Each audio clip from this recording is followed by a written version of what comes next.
Assalamualaikum warahmatullahi wabarakatuh. Halo anak-anak, apa kabar? Bertemu kembali dengan Ibu Sofi. Ibu doakan semoga anak-anak selalu dalam keadaan sehat walafiat. Pada pagi hari ini kita akan belajar tentang IPAS, Ilmu Pengetahuan Alam dan Sosial, pada kurikulum Merdeka kelas 4 semester pertama. Materi yang akan kita pelajari pada pagi hari ini ada di bab pertama, yaitu tumbuhan sumber kehidupan di bumi, bagian tumbuhan dan fungsinya. Adapun capaian pembelajaran yang akan kita pelajari pada pagi hari ini adalah peserta didik menganalisis hubungan antara bentuk serta fungsi bagian tubuh pada manusia atau panca indera. Adapun tujuan pembelajaran pada pagi hari ini adalah peserta didik mampu menjelaskan bagian tubuh, tumbuhan, dan fungsinya. Kita akan langsung saja ya. Siapa sih yang tidak tahu tumbuhan? Ada yang tidak tahu? Ya, tumbuhan adalah salah satu dari makhluk hidup. Selain manusia dan hewan, tumbuhan adalah merupakan bagian dari makhluk hidup. Tumbuhan merupakan makhluk hidup yang memiliki peran yang sangat penting bagi manusia. Setiap bagian tubuh tumbuhan memberikan manfaat bagi manusia dalam kehidupan sehari-hari. Ya, kita akan langsung ya anak-anak ke bagian tumbuhan dan fungsinya. Yang pertama adalah akar. Akar merupakan bagian terpenting pada tumbuhan yang menghubungkan tumbuhan dengan tanah atau media tempat tanaman tumbuh. Fungsi akar adalah menyerap air dan mineral atau zat hara yang berada di dalam tanah. Nah, sekarang kita akan belajar tentang jenis-jenis akar. Jenis-jenis akar digolongkan menjadi dua, ada akar serabut dan akar tunggang. Apa sih akar serabut itu? Akar serabut adalah jenis akar pada tumbuhan yang memiliki banyak serabut halus yang tumbuh dari bagian pangkal tanaman.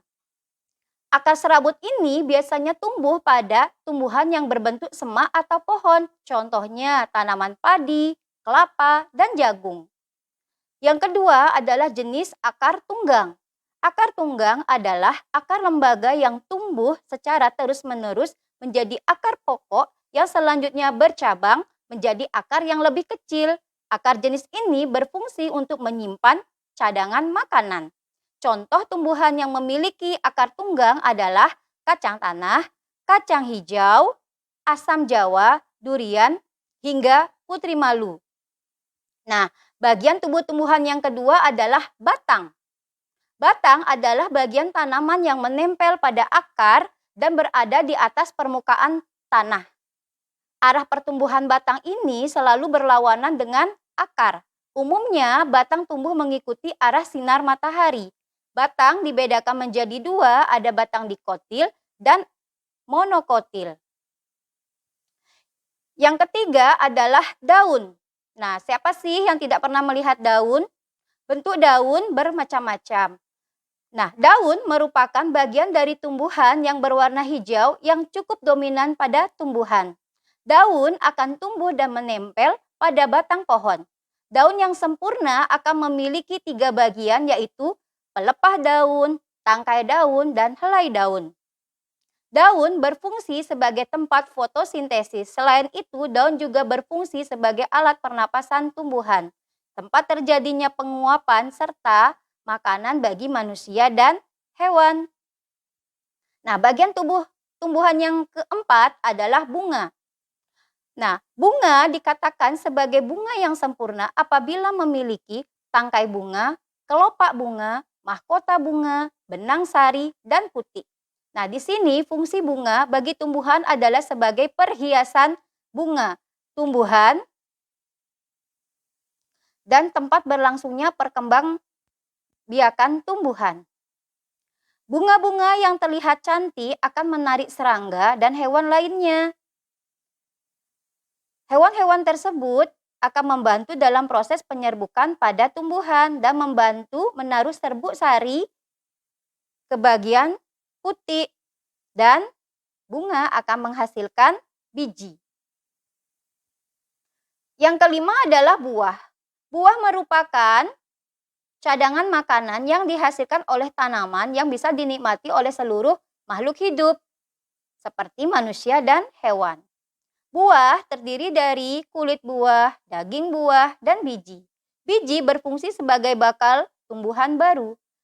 Daging buah bagi tanaman berfungsi untuk melindungi biji. Buah yang sudah matang akan menjadi cadangan makanan bagi makhluk hidup lainnya.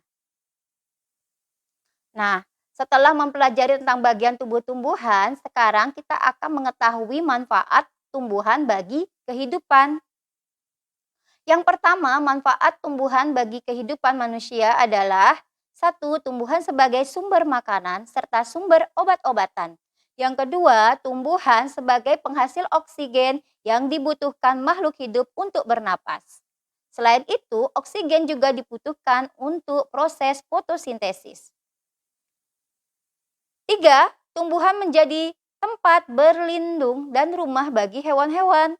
Yang keempat, tumbuhan bisa mencegah erosi tanah yang menyebabkan tanah longsor. Nah, setelah anak-anak mempelajari tentang bagian tumbuhan dan fungsinya, sekarang kita akan lanjut ke LKPD, lembar kerja peserta didik. Anak-anak akan mengingat kembali penjelasan dari ibu tadi. Nah, perhatikan gambar di layar. Anak-anak melihat ada LKPD, di sini ada langkah kerja.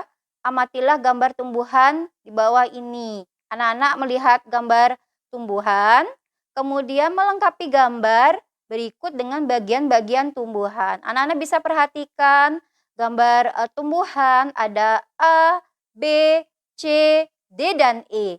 Setelah anak-anak mengisi lembar kerja tadi, kemudian anak-anak akan menjawab pertanyaan. Yang pertama, bagian tumbuhan yang berfungsi sebagai tempat fotosintesis adalah, kemudian bagian tumbuhan yang berfungsi sebagai alat pengangkut air dan nutrisi dari akar seluruh bagian tubuh tumbuhan adalah, yang terakhir, bagian tumbuhan yang berfungsi sebagai tempat perkembangbiakan adalah.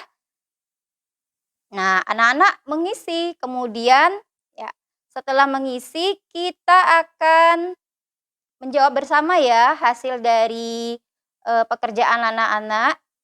Ya, anak-anak lihat ada tadi LKPD yang kosong. Nah, setelah diisi kita akan jawab bersama-sama. Kemudian kita akan langsung menjawab pertanyaan secara bersama-sama juga. Oke. Nah, tadi ada gambar yang kosong, kemudian kita menjawab bersama. Ya, langkah yang pertama dan anak melihat paling depan. Ya, A itu adalah bagian tumbuhan yang mana? Iya, itu namanya bunga. Kemudian yang B yang ditunjukkan itu adalah daun. Kemudian yang C itu adalah buah. Kemudian lanjut ke bagian D itu batang dan terakhir bagian bawah itu adalah akar. Ya, kemudian kita akan menjawab pertanyaan bersama-sama ya. Bagian tumbuhan yang berfungsi sebagai tempat fotosintesis apa? Iya, jawabannya betul, itu adalah daun. Kemudian yang B, bagian tumbuhan yang berfungsi sebagai alat pengangkut air dan nutrisi dari akar ke seluruh bagian tubuh tumbuhan itu adalah, ya betul, batang. Kemudian yang terakhir, bagian tumbuhan yang berfungsi sebagai tempat perkembangbiakan adalah apa, Nana? Iya, itu adalah bunga. Oke, semua sudah betul jawabannya.